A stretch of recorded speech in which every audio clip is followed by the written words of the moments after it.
Hi guys, welcome to Starsight. My name is Samya Vasa. I'm an astrologer and a tarot reader. We have a new moon in Capricorn coming up on 11th of January, 5:30 p.m. Indian Standard Time. There are two important aspects that this new moon is making. One is to Uranus in Taurus, that's a trine, and one is a square to the nodes of fate in Aries and Libra.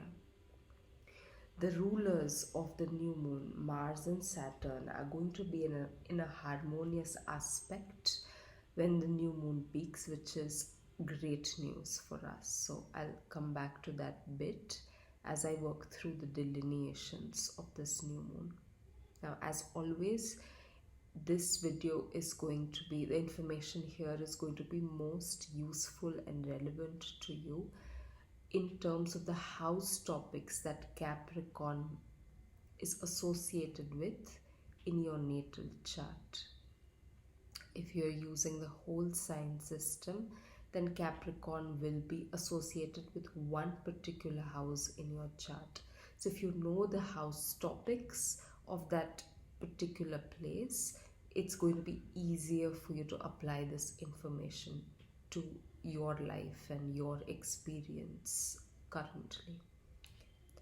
Now, this new moon is happening at 20 degrees and 44 minutes of Capricorn, which means that it's just into the third decan of the sign, which means that the last 10 degrees of the sign.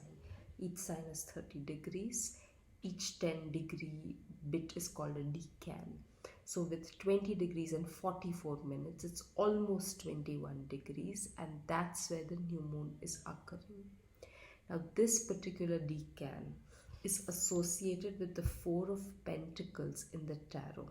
Okay, take a look at this card. If you haven't seen it before, pause the video and see what it says to you. Generally, I'm going to put it down. Generally, this card is all about holding on to what you have, not able to let go of it. And it's not just about letting go as in, sacrifice it or lose it. It's more about in a everyday sense. Like, if let's say that I love a particular dish that I've made, I'm going to have to eat it. It's going to end. I'm going to have to get up from wherever I was eating and do other things. Four of Pentacles is about not being able to move, about loving something or feeling attached to something so deeply and at such an everyday energetic level that it is hard to move around it. Or with some people, if they're neurotically attached to something, then they'll map their whole day around it. This is that kind of a card where something that should be a part of things or something that should be marked as a processual stage of things starts feeling like the end game, starts occupying much more space than what it objectively should. And this occupation of more space is harmful for the subject because it will limit them. It will not let them move. It will not let them get on with their day, with their life. It will not let them progress. It will not let them take risks. It will not let them explore other needs that they might have. Okay. This card often makes me think of, early romantic relationships that we may have had, early 20s, half decent relationships, better than what one may have expected, but not completely exciting or fulfilling.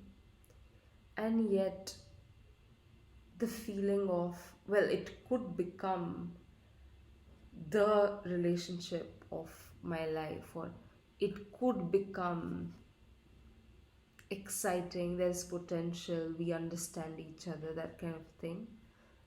Having a lot of trouble letting it go because you think, well, because you're not able to think, because it feels like I have this now, and what's going to happen if I decide to start from scratch?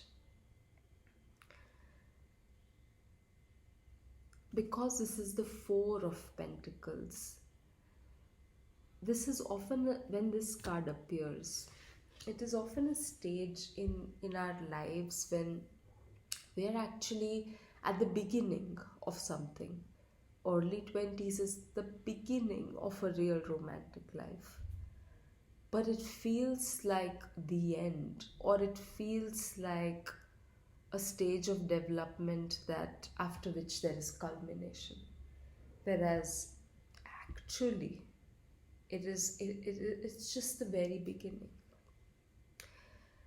But if you don't see it as the very beginning, if you see it as the stage just before culmination, then it's very hard to see it clearly. Because then you want to hold on to it because you think just a little bit more and I will reach that 10 of Pentacles. Let me stick with this relationship for a couple more years. We will both be more stabilized. We will both have jobs, whatever. We will both finish studying. And then it'll become the relationship that I want. Also, this person is so nice, and they met me at a time I was going through this, and the things we tell ourselves. But this confusion,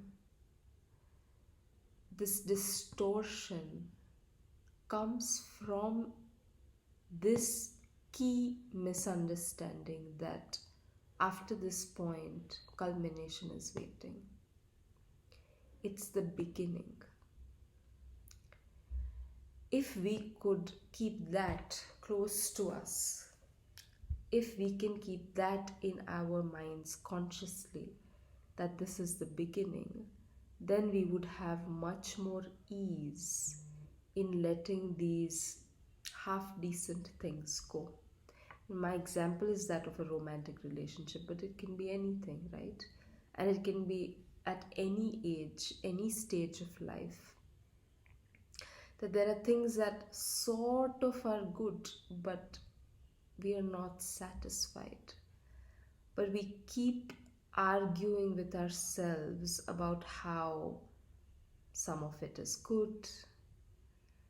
Maybe I'm being too choosy, maybe I'm being too picky, maybe I'm being realistic. Do I really have to let go of all of this? There isn't faith when we are in this energy. We don't have faith that it is possible to have what we really want. We don't have faith that the step into the unknown, towards the unknown, by letting go of what we know, is a step in the right direction. Because it's not about getting to the next stage in the sense of, okay, I have 4, now the next relationship must be 5 or 6. Five of Pentacles, actually, disaster come to it. The point is not, okay, this person checks 6 of my boxes and the next person should check 8. But the point is to go through that experience of separation and uncertainty. That's where the growth is. That's what is going to make it possible for you to be in a better relationship in the future.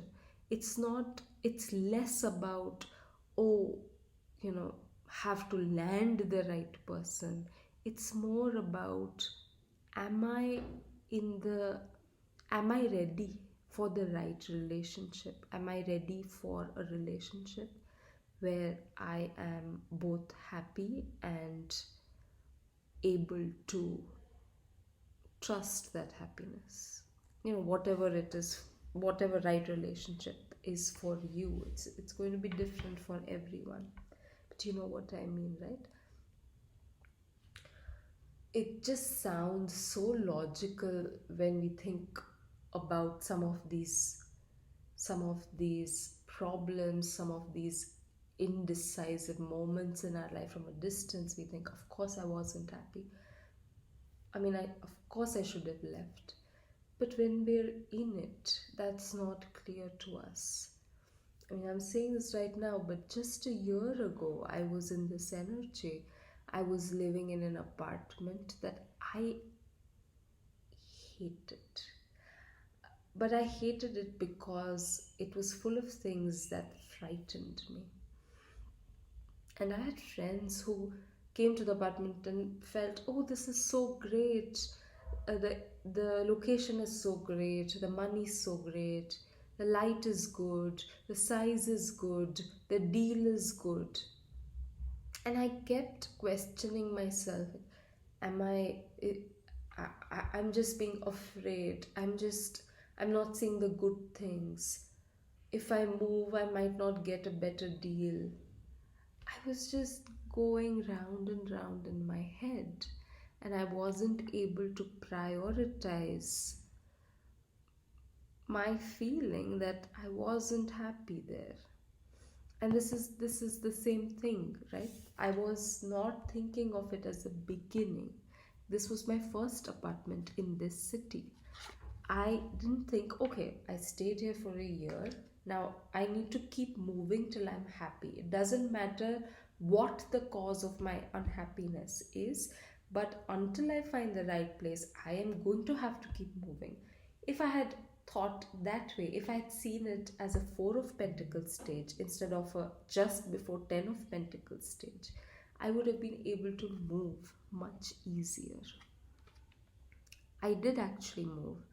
I did actually find a cheaper apartment, a place I currently live in that I absolutely love. But it wasn't an easy decision to make, though from a distance now it feels really obvious. And often the thing that's hanging in the balance is our fear of the unknown. These pentacles that this person is clutched close to their body, you would think these are the things that they want, these are the things that they love. But the truth is, these are not the things that they love. These are the things that they're holding on to because they are not able to love, because they do not feel loved. We hold on to things when there's an absence of love. It doesn't mean the other person is not loving us, but for whatever reason, we may not be in the right place to receive it. Or maybe both parties are in an energy of attachment.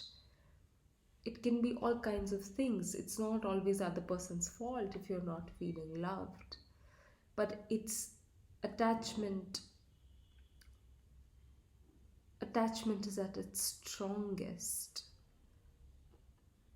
when love is at its weakest.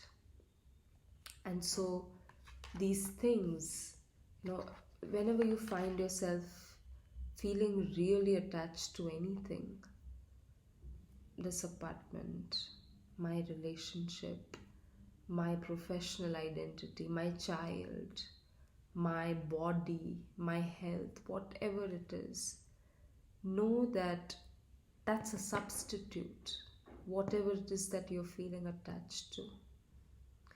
The thing you actually need is absent, which is why you're holding on to that substitute really, really hard. And we are so, I cannot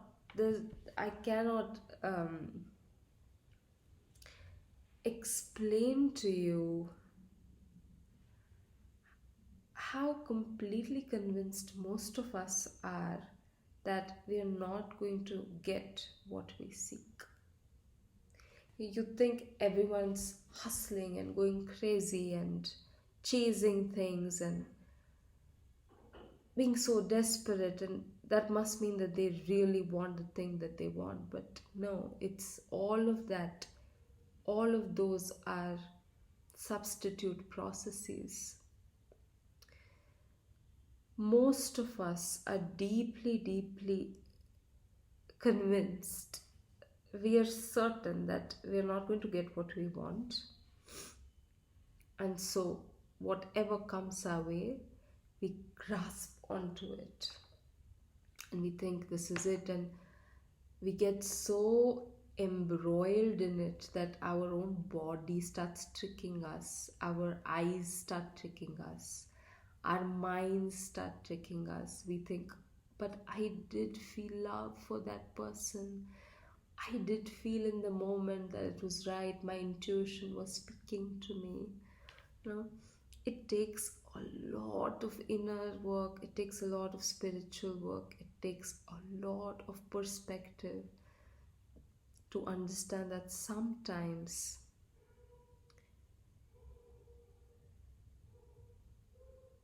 we think it's love.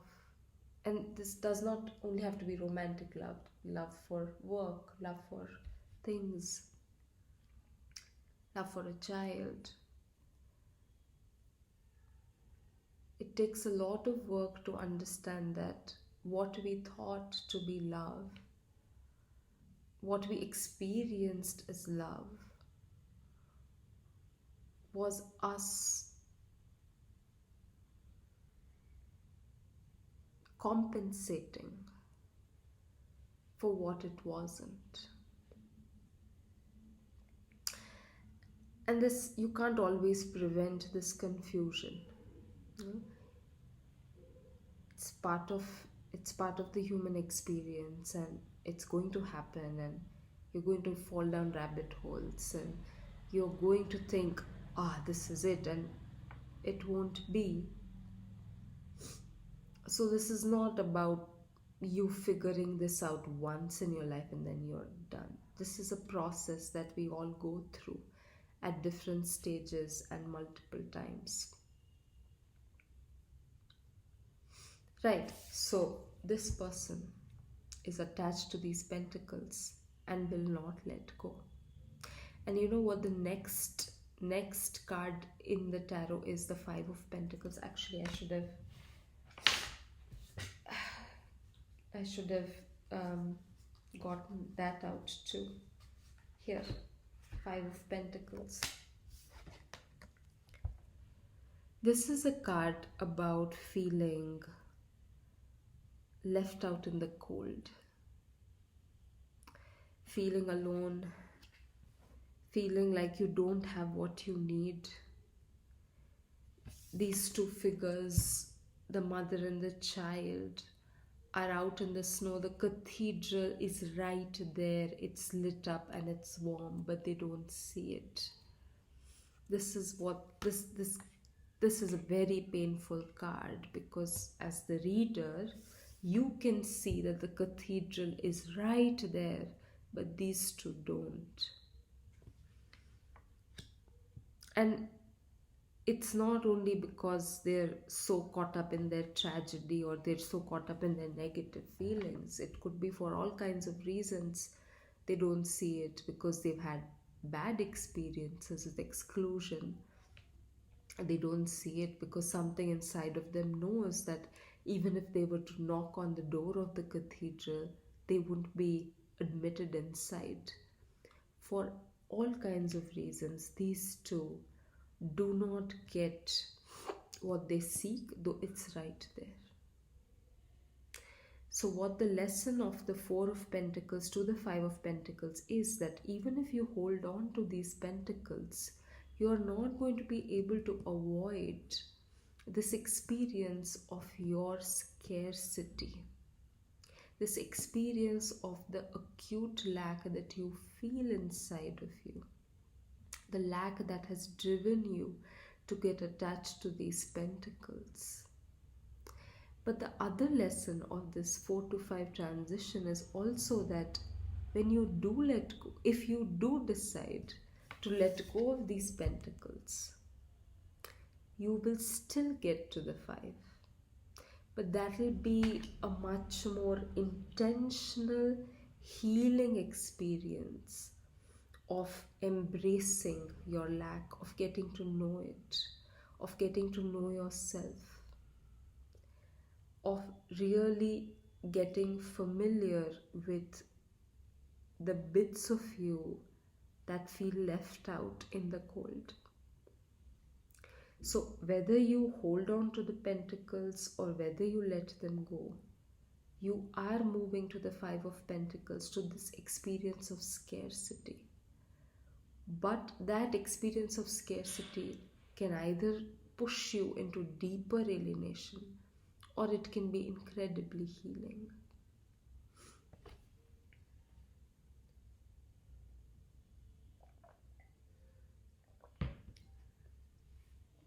Now, this new moon is happening in the 3rd decan of Capricorn, which is associated with the 4 of Pentacles. And so we are inaugurating a 6-month cycle where we have the chance to make this choice. Again, look at the Capricorn part of your chart. Is there something that you're holding on to for dear life because you're afraid nothing better is available or won't be available, or that you are misreading your own unhappiness? Is there any part of your life where you are not able to take your dissatisfaction seriously and you've been telling yourself, it's alright, it's alright, it's alright? These 6 months could be a series of opportunities for you where you figure out whether you are, there's some distortion going around, which is why you're not able to receive the love from these pentacles, or you don't actually love them and it's time to start moving. When I was a teenager, I'm just remembering this. My father suddenly got into a lot of self-help literature. Actually, he started training as a self-help trainer. So he would be reading a lot of these books that looked so attractive to me. One time I was just flipping through one of them, and there was a chapter that was called, it was about love, and it said, love is a verb, not a noun. You might have heard about this concept. The idea here is that love is an act of care. It's not just like this mystical feeling. So don't think, oh, I feel disenchanted, that means I don't love you, I'm going to have to go. Love is something you do intentionally and with care, and you do it consistently, and when you're not feeling it, you still do it, and things like that. Even as a child, I had a bad reaction in my body to that statement. I disagree. Love is not a verb. Love is a noun. It's a feeling. And you cannot fabricate it, and you cannot will it. Sometimes it's there when it shouldn't be, and other times it's not there when it should be. But it arrives on its own terms and it departs on its own terms. And there's no amount of labor or effort, no matter how sincere or intentional or conscious, that you can offer in lieu of that feeling. It's either there or it isn't. But as I was saying earlier, we get so afraid of loss that we trick ourselves into thinking, "Oh, it's there, it's there, it's there." Maybe care is there, but love isn't. You know? Care, I think, is definitely a verb, but love isn't, not to me.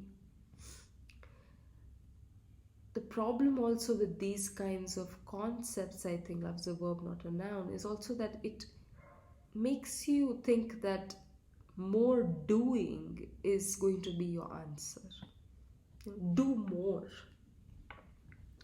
care more, listen more to your partner, engage more with them, have more time with them, as if that's going to solve it. You know?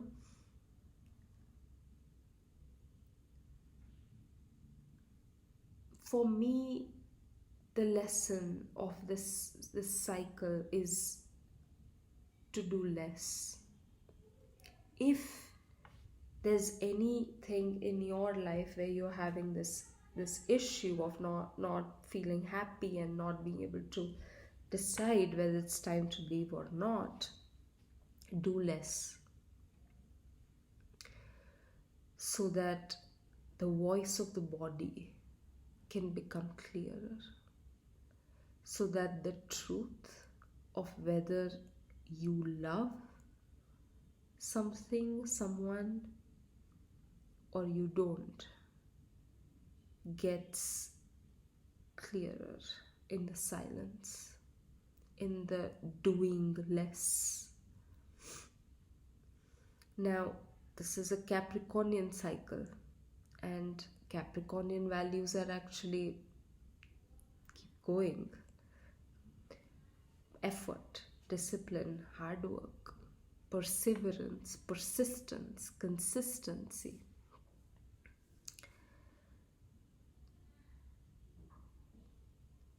Plus, Mars and Saturn are in a sextile at this new moon. So you're going to feel that. You're going to feel that voice inside of you. No, no, no. I just need to keep at it, and it'll solve itself. I just one more year. But know that Saturn is in Pisces at the moment. And so Saturn is in touch with not just values of work and achievement, but also the value of calling it. Pisces is the last sign of the zodiac. So it's a place of death. It's also a place of birth. And with Saturn being there,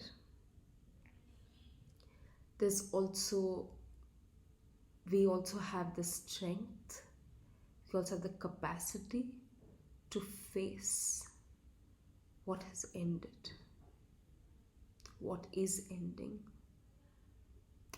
So this new moon and the cycle that it inaugurates, very, very powerful for us to let the truth of death find its way to our conscious mind. And for any kind of deeper truth to emerge, we need to relax. We need to do less. Like go to sleep, meditate. Or if you're in therapy, then you're taught to let your conscious mind relax so that the deeper truths can come out. Free association, dreaming, automatic writing. The less we do, the more we learn about ourselves. This new moon, with its trine to Uranus and Taurus, is also particularly powerful. It's like a jolt of bodily truth. This is all great. I love this life. No, not love, but I enjoy this life that we've built together. but my body wants to leave. I want to go. I've enjoyed this workplace so much. It's brought so much meaning to me. I've given so much to it. I've received so much from it. And I don't understand why, but it's over. Or it could also be the other way around. Shit, I never let myself feel the love that I have for this place. I kept thinking about it and I kept cataloging its pros and cons, but I never heard the voice of my heart that said, this is home, this is where I want to be. And so I'm going to now stop thinking about pros and cons. I'm going to anchor myself here because I love this place. Yeah? So it can be a combination of these two different scenarios. It's going to be very specific to you. But let this cycle show you something important about the difference between attachment and love, and also the difference between holding on to things and feeling committed to something. Very different things. Because this new moon is squaring the nodes of fate, if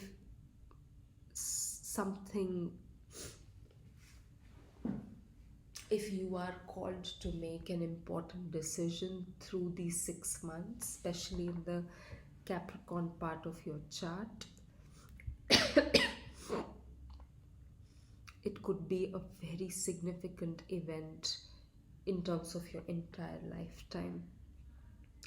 This could be a decision about a very important relationship in your life or your path.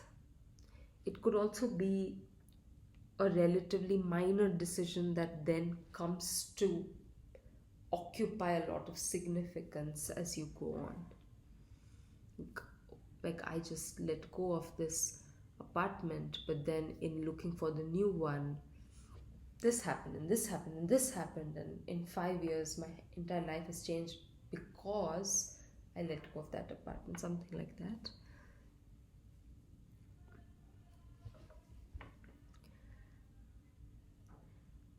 I think this new moon cycle is going to be heavier because the good thing about Saturn and Mars is also that they're going to give us the stamina and the strength to really get to the root of things.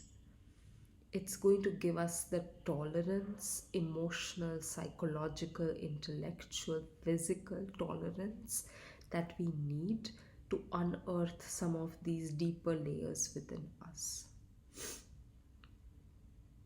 So, heavier cycle, but a very powerful cycle that has the potential of changing our relationship to our sense of lack and our definitions of abundance.